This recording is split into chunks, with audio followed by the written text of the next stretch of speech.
ಬಹಳ ಗಂಭೀರ ವಿಚಾರ. ಸ್ಟೇಜ್ ಮೇಲೆ ಚುನಾವಣೆ ಬಗ್ಗೆ ಮಾತನಾಡುವಾಗ ಗನ್ ಫೈರ್ ಮಾಡಿದ್ದಾರೆ. ದಾಳಿ ಮಾಡ್ತಾ ಇದ್ದಂತೆ ಬಾಡಿಗಾರ್ಡ್ಸ್ಗಳು ಅಲರ್ಟ್ ಆದ್ರು. ಟ್ರಂಪ್ಗೆ ಒಂದು ಸೆಕ್ಯೂರಿಟಿ ಕೊಡೋಕೆ ನೋಡಿದ್ದಾರೆ. ಬಟ್ ಸ್ಟಿಲ್ ಅವರ ಬಲ ಕಿವಿಗೆ ಗಾಯ ಆಗಿದೆ. ಅವ್ರನ್ನ ಹಾಸ್ಪಿಟಲ್ಗೆ ಅಡ್ಮಿಟ್ ಮಾಡಿದ್ದಾರೆ. ಸದ್ಯದ ಪ್ರೆಸೆಂಟ್ ಅಲ್ಲಿನ ಅಧ್ಯಕ್ಷ ಏನಿದ್ದಾರೆ ಬೈಡನ್, ಈ ಒಂದು ಘಟನೆಯನ್ನು ಖಂಡಿಸಿದ್ದಾರೆ. ಯಾರೇ ಆಗಲಿ ಖಂಡಿಸ್ತಾರೆ, ಯಾರೇ ಆಗಲಿ ಇದು ಖಂಡಿಸುವಂತಹ ಘಟನೆಯೇ. ಡೊನಾಲ್ಡ್ ಟ್ರಂಪ್ ಅವರು ಭಾಷಣ ಮಾಡುವಂತಹ ಸಂದರ್ಭದಲ್ಲಿ ಸುತ್ತಲೂ ಜನ ಇದ್ದಾರೆ, ಬಾಡಿಗಾರ್ಡ್ಸ್ ಕೂಡ ಅಲ್ಲೇ ಇದ್ದಾರೆ.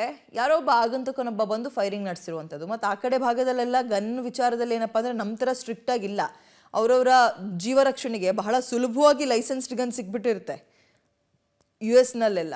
ಅದನ್ನ ಈ ರೀತಿಯಾಗಿ ಮಿಸ್ಯೂಸ್ ಮಾಡಿದಾರಾ ಅಥವಾ ಬೇರೆ ಏನಾದರೂ ಪ್ಲಾನ್ ಇತ್ತಾ, ಇವೆಲ್ಲವೂ ಕೂಡ ಮುಂದಿನ ತನಿಖೆ ವೇಳೆ ಗೊತ್ತಾಗಬೇಕು. ತನಿಖೆ ಆಗಲೇಬೇಕು, ವಿಚಾರದಲ್ಲಿ ಆಗುತ್ತೆ. ಸೌಂಡ್ ಬರ್ತಾ ಇದ್ದಂತ ಅಲ್ಲಿದ್ದವರು ಕೂಡ ಒಂದು ಪಾಪ ಭಯ ಪಟ್ಟಿದ್ದಾರೆ. ಉಳಿದಂಥವ್ರು ಓರ್ವನ ಜೀವ ಕೂಡ ಹೋಗಿದೆ ಈ ಪ್ರಕರಣದಲ್ಲಿ. ಟ್ರಂಪ್ ಅವರ ಬಲ ಕಿವಿಗೆ ಗಾಯ ಆಗಿದೆ ಅಂತ ಸದ್ಯದ ಮಾಹಿತಿ. ಓಕೆ, ಅಮೆರಿಕಾದಲ್ಲಿ ಮಾಜಿ ಅಧ್ಯಕ್ಷ ಡೊನಾಲ್ಡ್ ಟ್ರಂಪ್ ಮೇಲೆ ಒಂದು ಫೈರಿಂಗ್ ನಡೆಸಿದ್ದಾರೆ ದುಷ್ಕರ್ಮಿಯೋರ್ವ. ಆತ ಯಾರು ಅನ್ನುವಂಥದ್ದು ಇನ್ನೂ ಕೂಡ ಪತ್ತೆಯಾಗಿಲ್ಲ, ತನಿಖೆ ಆಗಬೇಕು. ಅವರು ಚುನಾವಣೆಗೆ ಸಂಬಂಧಪಟ್ಟಂತೆ ಒಂದು ರ್ಯಾಲಿ ನಡೆಸಿ ಭಾಷಣದಲ್ಲಿ ತೊಡಗಿರ್ತಾರೆ. ಸುತ್ತಲೂ ಕೂಡ ಜನ ಆವರಿಸಿದ್ದಾರೆ, ಬಾಡಿಗಾರ್ಡ್ಸ್ ಕೂಡ ಇದ್ದಾರೆ. ಅದರ ನಡುವೆಯೂ ಆಗಂತಕನೊಬ್ಬ ಫೈರಿಂಗ್ ನಡೆಸಿದ್ದಾರೆ. ಡೊನಾಲ್ಡ್ ಟ್ರಂಪ್ ಅವ್ರನ್ನ ಗುರಿಯಾಗಿಸ್ಕೊಂಡು ನಡೆಸಿರುವಂತಹ ಫೈರಿಂಗ್ ಅದೃಷ್ಟವಶಾತ್ ಅವರಿಗೆ ಒಂದು ಬಲ ಕಿವಿಗೆ ಗಾಯ ಆಗಿದೆ ಬಿಟ್ರೆ ಬೇರೆ ಇನ್ನೇನೂ ಆಗಿಲ್ಲ. ಬಟ್ ಆ ಒಂದು ಗುಂಡು ಅಲ್ಲಿರುವಂತಹ ಮತ್ತೊಬ್ಬನಿಗೆ ತಾಗಿ ಆತ ಜೀವವನ್ನೇ ಕಳ್ಕೊಂಡಿದ್ದಾನೆ.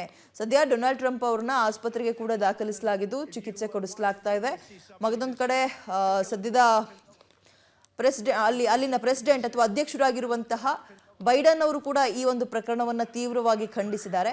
ಈಗ ಇನ್ನು ಹೆಚ್ಚುವರಿ ಮಾಹಿತಿ ಇನ್ನು ಮುಂದಕ್ಕಷ್ಟೇ ಸಿಗಬೇಕಾಗಿದೆ, ಯಾರು ಏನು ಎತ್ತ ಅಂತ. ಓಕೆ, ಶೂಟರ್ ಫೋಟೋ ಕೂಡ ನೀವು ಗಮನಿಸ್ತಾ ಇದ್ದೀರಿ. ಈತ ಯಾರು, ಈತನ ಇಂಟೆನ್ಷನ್ ಏನಾಗಿತ್ತು, ಯಾಕೆ ಈ ಒಂದು ಕೆಲಸ ಕೈ ಹಾಕದ, ಇವೆಲ್ಲವೂ ಕೂಡ ತನಿಖೆ ಆಗಲೇಬೇಕಿದೆ. ಆಗತ್ತೆ, ಆ ನಂತರ ಗೊತ್ತಾಗುತ್ತೆ. ತುಂಬಿದ ಸಭೆಯಲ್ಲಿ ಶೂಟರ್ ಒಬ್ಬ ಮಾಜಿ ಅಧ್ಯಕ್ಷನಿಗೆ ಫೈರಿಂಗ್ ನಡೆಸಿರುವಂತಹ ಘಟನೆ ಅಮೆರಿಕದಲ್ಲಿ ನಡೆದಿದೆ ಸದ್ಯಕ್ಕೆ. ಬಟ್ ಉದ್ದೇಶ ಇವೆಲ್ಲವೂ ಕೂಡ ಮುಂದಿನ ಹಂತದಲ್ಲೇ ತಿಳಿದು ಬರಬೇಕಾಗಿದೆ. ಜನ ಎಲ್ಲ ಗಾಬರಿಗೊಂಡಿದ್ದಾರೆ ಅಲ್ಲಿ.